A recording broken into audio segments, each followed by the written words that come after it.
would knock you out. It's one of nature's most destructive forces, and it has central Alberta under attack. These are the size of the ice that are falling from the sky.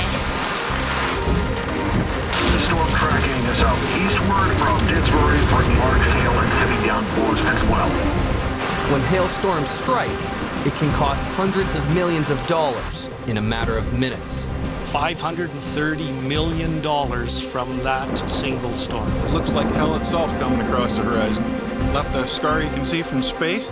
The day after, houses look like they've been sprayed by machine gun fire. It comes in and just eats the siding right off your house. This is going to be bad. Weather modifiers believe there's a scientific solution. Hailstop 2, burners on, high dosage. It's about 40 minutes out of Calgary right now. It's looking pretty bad. Pilots are sent on a mission, flying directly into storms to reduce the damage. Sometimes it's really smooth, and a lot of times it's really bumpy. Those guys are nuts. They're absolutely crazy.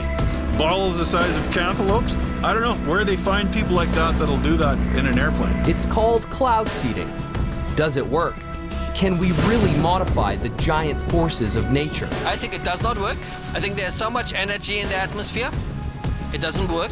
We sometimes don't know what we're doing. We'll mess with it and see what happens. There's more. Windows cracked, bucket deflector's gone.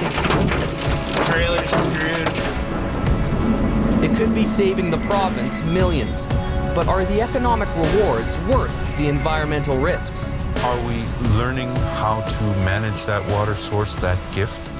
We have no idea what the consequences are of messing with the atmosphere.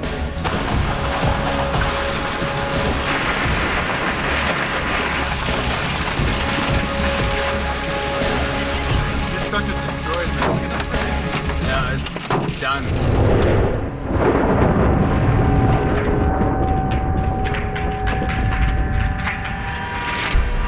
Calgary drivers couldn't believe their eyes as they drove through yesterday's storm.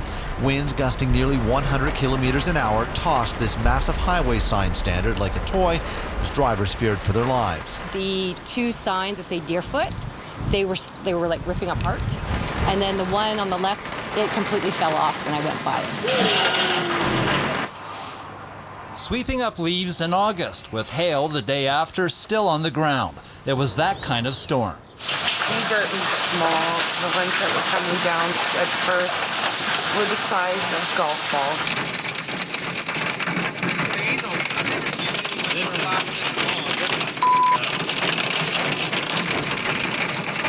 I was driving my, at the time, fairly brand new truck that I loved, and had my trailer hooked up. We were probably about an hour down Highway 22, and then we saw the clouds coming from the west. They were gray, they were dark, but it didn't look anything out of the ordinary. And then it was all of a sudden like a switch. Huge, gray, black cloud comes in. It's like the end of Ghostbusters, right? It's like end of days. It just comes in, and it's the apocalypse. Holy! Proof. Big ones, and they've shrunk a bit now. There were some really big ones, and some of them were clear. There you can see the rings. Everyone has a hail story. Roger Dye has been farming in Alberta practically his whole life. So I would be about 13, out on a tractor with no cab, and I'm watching these clouds, and I could hear this roar above my tractor. And I look behind me, and there's a white wall coming. And I thought, oh boy. Well, I was sitting at my desk working away, and I knew from sitting there I had a perfect view of the university campus. Paul Saunier, a grad student at the University of Calgary, caught big weather rolling in on his video camera. So just dark clouds were coming over, there was heavy wind, the trees on campus were blowing around quite heavily, so that's about when I set up my camera. That hill is pretty big. It would have to be, I think, about this size, I think maybe even bigger than that. So I jumped off the tractor, and I couldn't get the drawbar pin out, but I got the hammer, and I was getting pounded. And I remember I had bruises on my face and welts on my head. And as a kid, that was really scary. It was like 10,000 gravel trucks dumping gravel on you all at once. The greenhouse across from My desk was being damaged. That by then about a quarter of the windows were already popped out, and I just watched it in disbelief. It's just all of a sudden these windows were disappearing, falling into the greenhouse. Unforgiving and destructive. There's marbles. It's gonna break the window. We better get downstairs. A severe hailstorm drove Leslie Melly into the basement for shelter. And they started pounding the windows so hard we thought the windows were gonna break. We heard a big rumbling noise. So I said, we need to go in the basement. That's how loud it was. We thought a tornado was coming at that point.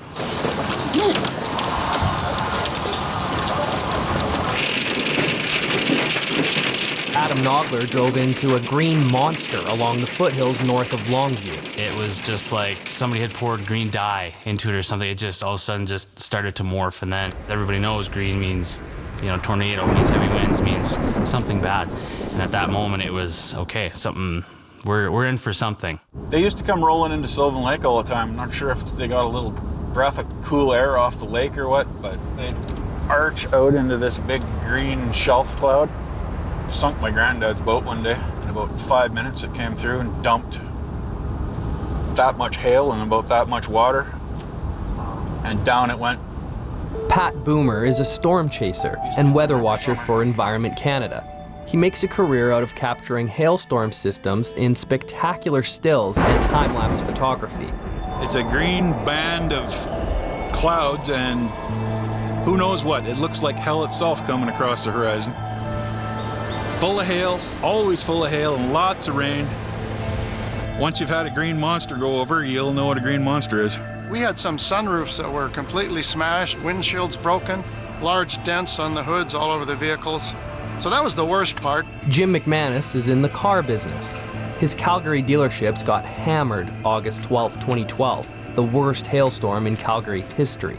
Generally, every vehicle was damaged, big dents on the hoods and the roofs. There was a significant amount of damage. The worst storm I've seen are pea-sized, but it came with an absolute astounding wind because the hail was traveling almost horizontal. That was the most devastating storm. Lauren Dugdale watched his crop just east of Calgary mowed down in minutes. Just imagine, if you will, a shotgun.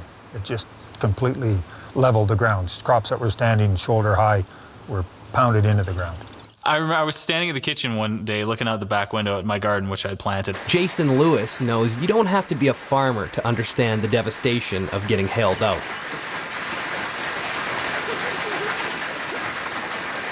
And then, boom, storm blows in. Hail just decimates it. This was golf ball sized hail.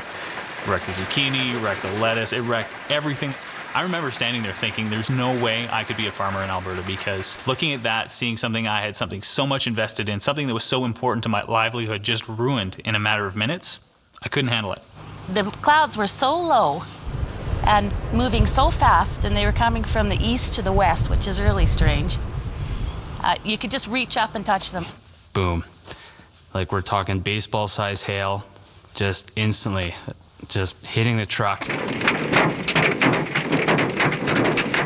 It started hitting so intensely that I actually looked up and I could see my roof actually coming in. And I'm watching my bug deflector just being annihilated, my hood being dented. I've seen horses and cattle come in with pieces of hair and big welts, like big bumps, just like somebody hit you with a baseball bat or something. And the birds were all laying there dead on the ground, pounded. Hundreds of these little birds dead, and the cat was laying there. And he said it looked like a truck had ran over it. It was just flat as a pancake. You couldn't even see across the street. That's how heavy it was. So when it comes down in that magnitude, there isn't much that's going to not be affected. So what we mainly noticed was our yard and the vehicles, of course, and the roof. I guess that's pretty much everything, isn't it? Velma Sharing watched as her house and yard were decimated. We looked on the lawn and it was bouncing like a foot. It was really quite dramatic. And wow, it was just horrendous, just a solid sheet of hail.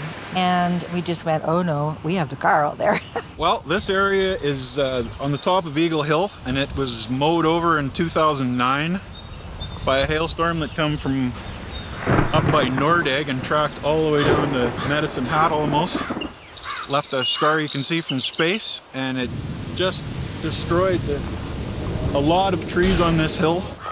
Killed them forever. There was more trees here before. They've had to take down a lot of them. But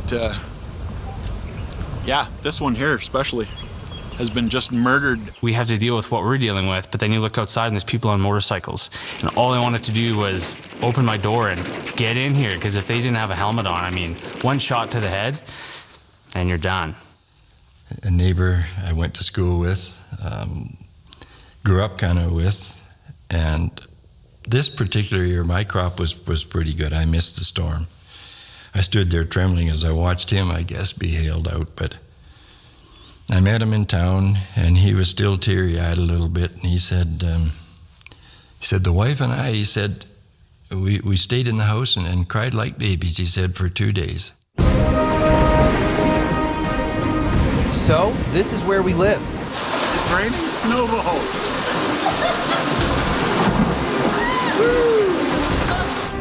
And these are the guys from WeatherMod, seeding clouds, trying to reduce the damage in Alberta. Hailstorm 3 radar. Run a southeast and northwest track along the south side. Does it work? Is it safe? Should we do more of it? This music in our ears, we know that plane sound. When hail attacks.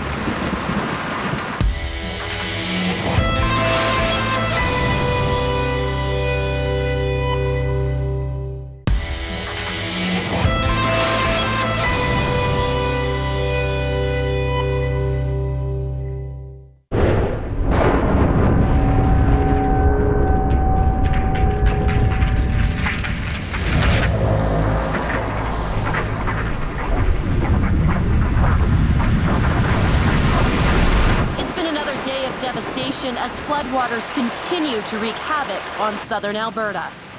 June 20th, 2013, and the worst flooding in Alberta's history. Roads and bridges are washed out.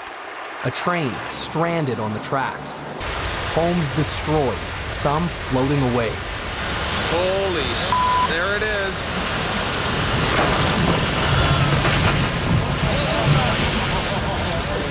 The flood will cost billions, and the rebuild will take years. The province has seen nothing like it.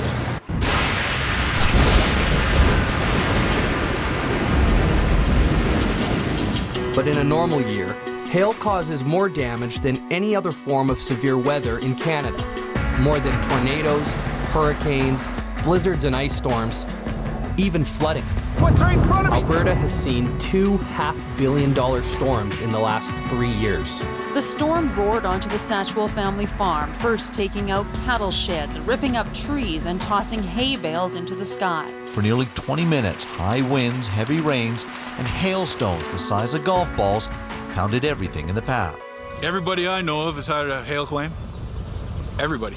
I've seen wood siding completely splintered. I've seen windows shattered. It must be a terrifying event. I'll be out there tomorrow at noon. Sarah Hurst has been an insurance adjuster for 10 years. She's seen a lot of hail damage. We are hands-on. I mean, I come home, my face is tanned and nothing else is. And my hands are burnt and my pants are ripped and I've maybe almost fallen off a roof.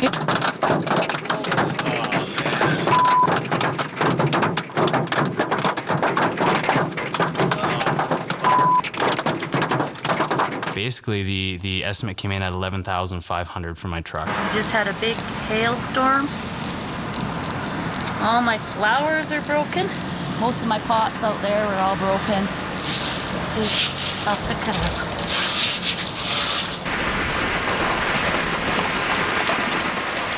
I live in a part of Calgary that's called the Hail Belt by insurance adjusters, and they came out to our house to take a look at our roof because we thought, oh, maybe we had some hail damage.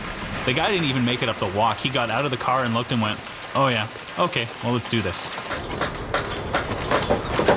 Basically what happens with the hailstone, it knocks the color coating, the granules off the shingles and leaves the asphalt, the bitumen, exposed right there. So no rotten wood, it's going good. Actually, there hasn't been any rotten wood on this house so far. This is only, a couple years worth of hail damage kind of thing, but you can see how the roof is just completely deteriorated away from all the spots that the impact has happened on the shingle. And we needed a whole new roof, whole new eaves, awnings on our windows. They were all done, and really just took 5 minutes of good hail to get rid of it. It does boost business for the short term, but for the long-term effect, it definitely causes neighborhoods to be completed. You don't need to get back into that neighborhood for 20, 30 years after a storm's rolled through. To get the roof replaced after the hailstorm was $10,000. And that was with a contractor friend of ours who I think probably gave us a deal. They had to replace the roof, the hood, all the quarters, all the doors, windshields all around, all the molding was gone, new bug deflector. As the cleanup continues, damage estimates are being tallied. For car dealerships like this, the bill is expected to be massive. It's pretty devastating. Here at Eastside, we had 750 vehicles on this lot and a couple of lots fairly close, and they were all damaged, like $3.3 million worth of damage. So we had to repair as many as we could and sell the other ones as is.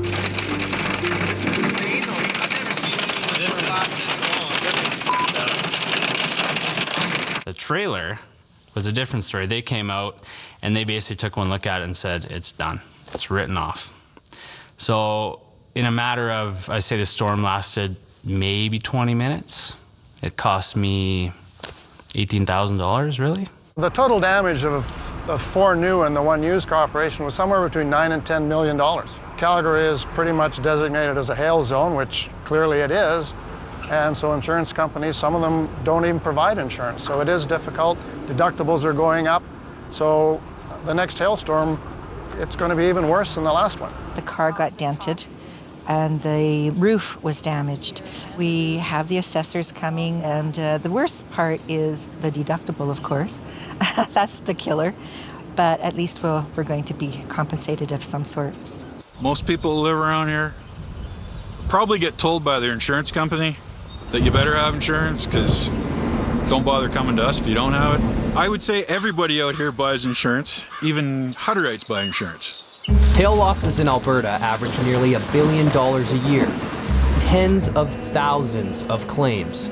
It's very expensive. It will continue to be that way. The insurance industry is fighting back with cloud seeding.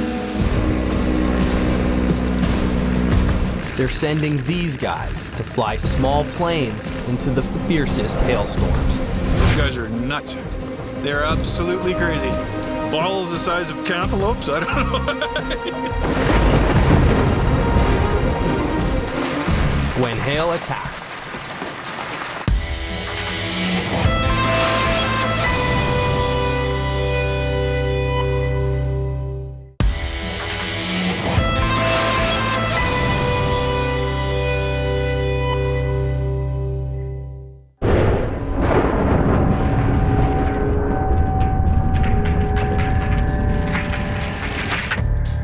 To briefing.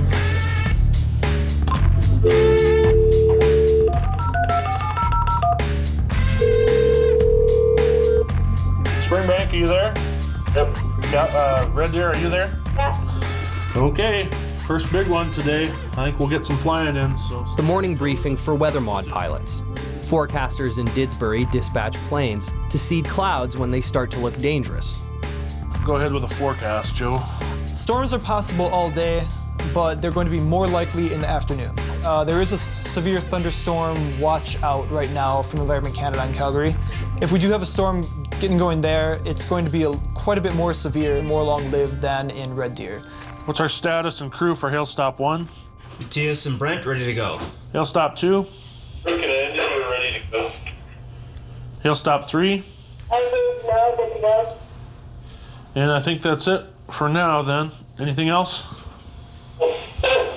Okay, so stay on your toes and we'll talk to you soon. All right, check the burner, make sure the can is secure. Check the rack. Checking all the bolts. Solid, looking good. Most pilots try to avoid storms. Jody Fisher leads a squad that flies right into them. Sometimes it's really smooth and a lot of times it's really bumpy. It can be turbulent, up and down, side to side. Fisher learned to fly as a teenager, inspired by his grandfather, a crop duster in North Dakota. My grandfather was a pilot, and he had 5 boys and 2 girls, and nobody took it up professionally, and somehow he got me to do it. So that's how I got started. Fisher and his team fly, on average, every other day through the summer, from June to September. The pilot's job are to be ready 24/7. Anytime there's a storm, make sure their airplane's ready 24/7, make sure they're ready 24/7. And as soon as the call comes in, it's their job to get in the airplane and get to the storm and seed it the best they can. It's part of Alberta's Hail Suppression Program, paid for by Alberta's 20 largest insurance companies. They cover the entire budget, $3 million a year. Our job is to reduce hail damage to property in central Alberta. Our command control center is at our radar station located at the Old Didsbury Airport, halfway between Calgary and Red Deer. That's where our meteorologists are based. They're watching our radar 24 hours a day. Terry Krause leads the program. He's been working on weather modification projects in places around the world since the early 70s. When the storms start to move off the foothills and start to threaten the towns and the cities of Red Deer and Calgary, that's when the seeding begins. We've got a report of lots of nickel-sized hail northwest of Calgary. Look at this hail spike. It's looking pretty bad. Put Hail Stop 2 on airport standby. This is going to be bad. Call them up.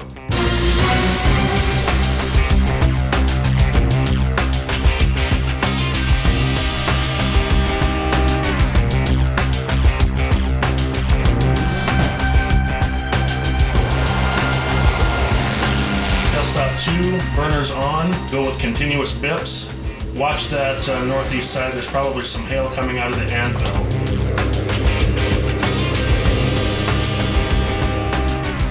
Let's launch Hail Stop 4. This is heading right for the airport. Hail Stop 3 radar. This looks like it's going to be in Calgary in about 60 minutes, so let's start hitting it pretty hard. Let's up the dosage. This is getting pretty strong. Looks like it's heading right into Calgary. Run a southeast and northwest track along the south side, and we can do continuous bips as well. Hail Stop 5, we'll be staying out here for about another 4 or 5 minutes, sir. I've got one flare going still. It's not too bad. We're just skirting along the edge of the clouds here.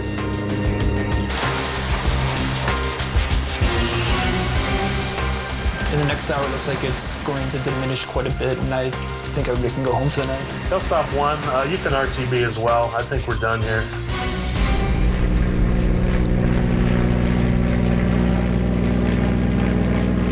Alberta gets more hail than anywhere on the planet. That has attracted one of the world's leading experts, Professor Gerhard Reuter at the University of Alberta in Edmonton. I like the weather nobody else likes. The more fierceful, the more violent is, the more I get excited. That's why I'm living in Edmonton.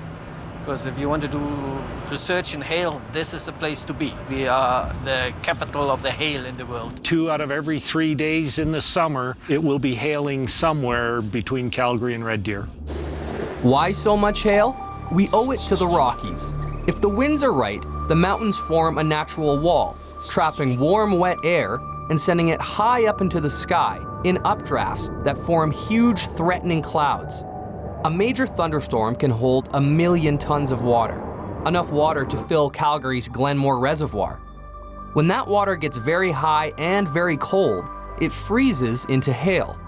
Hail is really interesting the way it forms. It's made in the atmosphere from the moisture circulating in these big thunderstorm cells.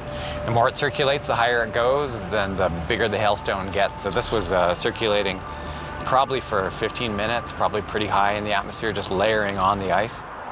Sean Marshall is a Canada Research Chair in Climate Change and professor at the University of Calgary. So a big thunderstorm cloud that would produce hail like this would be going the full troposphere, so right up to maybe 10 kilometers height, up to where the planes fly. So it's pretty cold year-round up there, minus 50 or so, which is why, you know, it's a really hot summer day when you get these, but these are forming in the atmosphere up where it's minus 30, minus 40. Heat drives the atmospheric instability that gives you these big thunderstorms and hail-producing systems. The more moisture there is, the hotter it is, the more unstable the atmosphere is. And you're actually getting a lot of it, you know, late afternoon, classic thunderstorm system, because the heat's turned up and you're getting a lot of evaporation off the fields, off of any lakes, and that water just feeds these storms and actually ends up being probably part of these hailstones. We're getting winds, temperature, humidity, and these are really important to monitor in a hot, sunny day like this, because you can start to see whether the air is stable or unstable. And if you see a lot of heating in the afternoon, ground heating up, the air starts to move and mix, and you see that vertical updraft starting, that's when you know that there's a chance of a thunderstorm, maybe some severe weather. So we're monitoring these constantly when it's hail season, thunderstorm season. When a hailstone is too heavy for the updrafts, it falls to earth. How fast? Professor Reuter. Kinetic energy on impact depends on the mass of the hailstone and the velocity squared. Kinetic energy is 1/2 mass velocity squared. Now, the velocity depends on the diameter of the hailstones, and the mass, of course, also depends on the diameter. So the volume times the density gives you the mass. So the mass depends to the power 3 of the velocity. And the terminal 4 velocity is, it comes out, to make things short. If you take the diameter to the power 4, it determines the kinetic energy. It gives it damage. In other words, a hailstone falls out of the sky about as fast as a speeding car on the highway. And the bigger it is, the more damage it does. So if I double the hail size, okay, the damage is 2 to the power 4, is 16 times bigger. Hail, like marble size, starts to make some damage. But real damage starts when it's the size of a ping pong ball, walnut size. A hailstone the size of an orange or a baseball size will do about 20 times more damage than a ping pong ball hailstone. And a grapefruit size hailstone would make at least 20 times more damage than the orange size hailstone. I wouldn't like it. You would not be the same afterwards. Major damage. This here, if it would hit you on your head, you would be killed.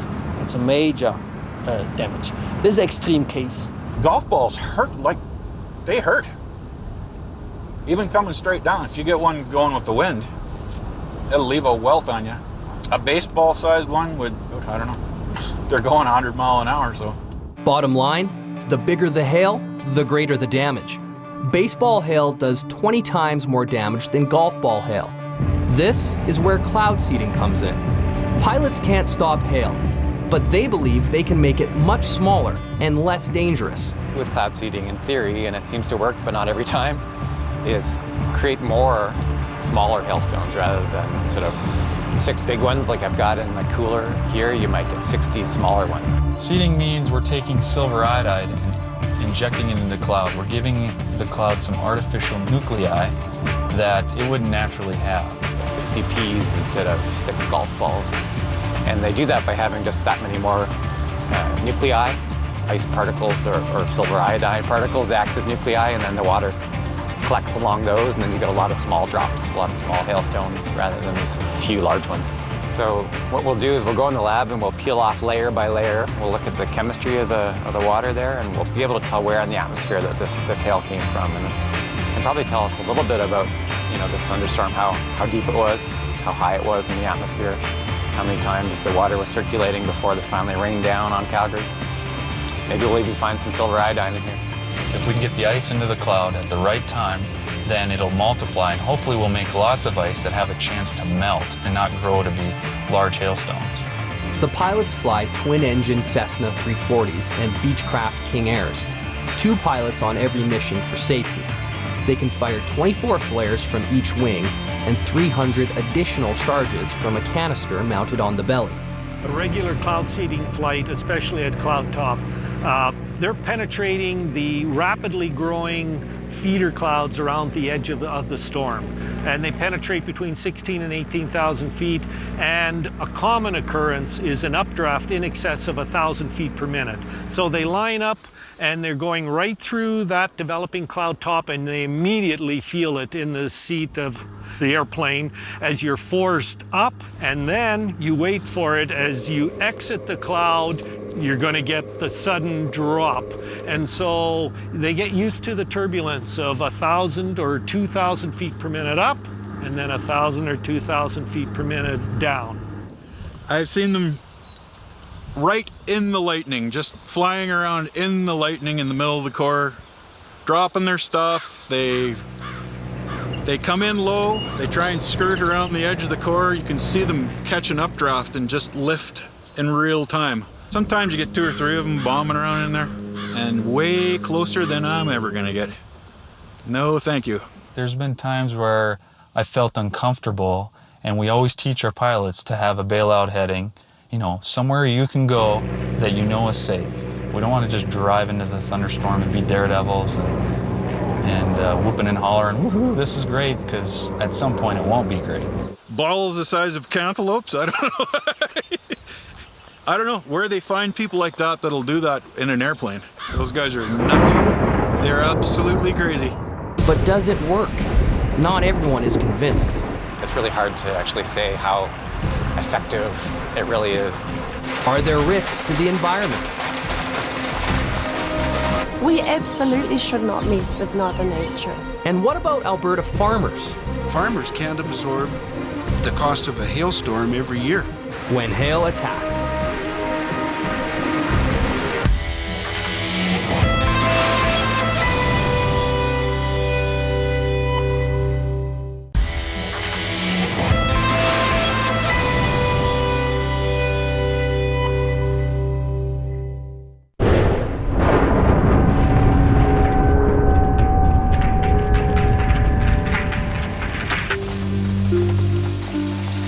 Almost every day from June to September, hail falls somewhere in central Alberta.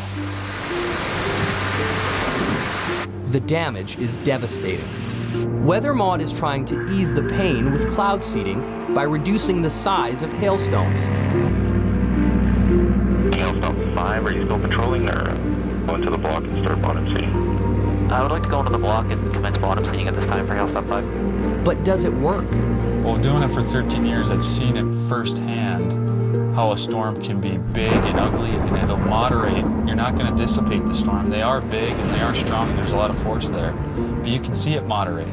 Plus, we have the technology on the ground, our radar, that shows the images as a storm is moving through, what it was before we seeded it, what it was during seeding, and what it did after, if it leaves our project area and continues. And a lot of times the intensity of the storm reduces just a little bit, and sometimes it's all it takes to not have any hail on the ground. Hailstorm 5 right on. Good. Let's go 5 more miles to the north and then turn it back to the south. Okay, 5 miles to the north, we'll come back. We're never sure what the storm would have produced if we hadn't seeded it. But on August 12th, the radar clearly showed the storm was less intense after the seeding started and during the seeding, but it was still able to generate $500 million of damage. It's possible that that storm could have been the billion-dollar storm. They were flying it hard, and who knows if it helped or not. The weather modification will say that it could have been worse if they weren't doing that hail activity. Others think that they just induced it to fall out right over Calgary. I think they can modify storms. I don't think they can cure a storm of hail, but since I've been watching out here, I haven't seen anything bigger than a golf ball. And anywhere you go outside the box that they cover, you almost immediately run into larger hail. So I think it works. I think it does not work. I think there's so much energy in the atmosphere, it doesn't work. I believe that the size of the hailstone depends predominantly on the updraft. And cloud seeding does not change significantly the updraft. So I wish we could do it, but I don't think it works. Hailstorm 2, Hailstorm 5 is passing on the left there. We're just skirting along the edge of the clouds here. I don't think the insurance companies are in the business of throwing away money. They usually spend their money well, and I can't see them throwing away money on stuff like this if it didn't show some kind of return. It's been controversial. Sometimes they've seeded and had a heck of a big hailstorm come out, and you wonder if they actually induced the hail to come out sooner than they wanted and made it worse than it would have been. I mean, you just never know, because you can't replicate that experiment. You inject it in the cloud, it's a big open system. You see what happens. You never get a chance to see what would have happened if you hadn't done that. Even if it does work, should we be doing it? I just am not fully convinced that that type of science, that type of management, which is driven by a purpose of economics for insurance, is fully a savior for us as a species. Dean Manywounds grew up on the Sutena Reserve west of Calgary. He lives on the banks of Fish Creek and questions the wisdom of cloud seeding. Should we be messing with Mother Nature? My grandmother said, we've been given the gift to create, to use our imagination, as no other of our children has got. But with that is such a responsibility. We absolutely should not mess with Mother Nature. You know, we have this blind belief in science. We have this blind belief that it doesn't matter what we do, that we'll invent the technology to fix it. Macquarie Stewart Harawira, a Maori from New Zealand, is a professor at the University of Alberta in Environment Policy Studies. The answer is not to go throwing more chemicals up into the atmosphere. We have trucked so many chemicals into the atmosphere. We have polluted the atmosphere with toxins. The salt and chemicals we throw on our roads far exceed the amount of silver iodide we're putting into clouds. So I kind of agree, it feels unsettling to be spraying metal and precious metals into the atmosphere, but if you're a proponent of weather modification or hail suppression activities, I think it's really a fair argument that you're not affecting it compared to most activities that we do. On the heaviest seeding day last year, August 12th, we dispensed 25 kilograms of silver iodide. That's less than one bag of fertilizer, and it's distributed over a couple hundred square kilometers. We have global warming occurring faster than scientists predicted. It's very terrifying. Around the world, we're seeing more and more severe weather. Right here in Alberta, we're seeing more and more severe hailstorms, and those will increase. And those are absolutely telling us something. We can't just all be, individually injecting chemicals into the atmosphere. That becomes this landscape that's like the Wild West, where we're all looking out for ourselves. It really needs to be thought to how that's going to be regulated and licensed. Well, I don't think it hurts anything. I mean, it just prevents large hailstorms. They turn them into small hailstones, so I don't see any harm in Mother Nature that way. So I'm all for the hail suppression program. It would help us either alleviate the hail or alleviate our insurance premium, but either way, if it could help, it would definitely be of a benefit to us. Are we just worried about the economics of insurance claims based upon a city of 1.5 million people and everything that is there? I don't know where you find the balance of that. We've become so blinded by the desperate need for profit at all costs that we are throwing the future of our children and our children's children out. We have to stop this. Man uses technology to benefit all the time. And for cloud seeding, it's a water resource management tool. We drill wells into the ground to access groundwater. We build dams to store surface water. This is a method to modify or access cloud water. We have a river of water flowing over us every single day, and cloud seeding is a technology to access that. When hail strikes, the city costs go through the roof, as they did August 12, 2012. WeatherMod has Calgary covered, but hail hits rural Albertans too. We found one the day after that storm just north of Sundre, northeast of Sundre, and we couldn't even tell what the crop was. It had been diced up into little pieces about that long. We seem to get a lot of heavy storms the last number of years. The damage has been more than it was 20 years ago, so our rates are going up, yes, and our coverage has to be higher because our crop values are going up too. When farming is your livelihood, you're at the mercy of the skies. Every year, every crop is a major investment. For a modern farmer in Alberta, each crop year means rolling the dice. with a $3 million bet. It's thousands of man hours. It's 3 people year-round, 6 people in the growing season. And it would be close to $3 million invested on our farm, on our acres. We have to buy hail insurance. If you don't have it, you could lose the farm overnight. They work hard, and when you see someone who works hard have something ruined, it's always a difficult thing. I'm a hugger, so that's my. I give them hugs, and we're the professionals there, but we are people too, and when you see someone struggling or having a difficult time, you can't help but go there with them a little bit. So yeah. From 1974 to 1985, Alberta Agriculture funded a Hail Suppression Project to protect farmers in the Hail Belt. But they dropped it as a cost-cutting measure, even though it seemed to be working. The results of the Alberta Research Council run program was still positive. They still showed reductions of 20 or 25%, but there was some controversy, and so the government just decided to cut government spending, and the program ended, and they relied completely on agriculture insurance to reimburse the farmers. We were all for it because we noticed a dramatic decrease in the damage to hail since they started doing that, particularly when they started putting the planes up there in seeding.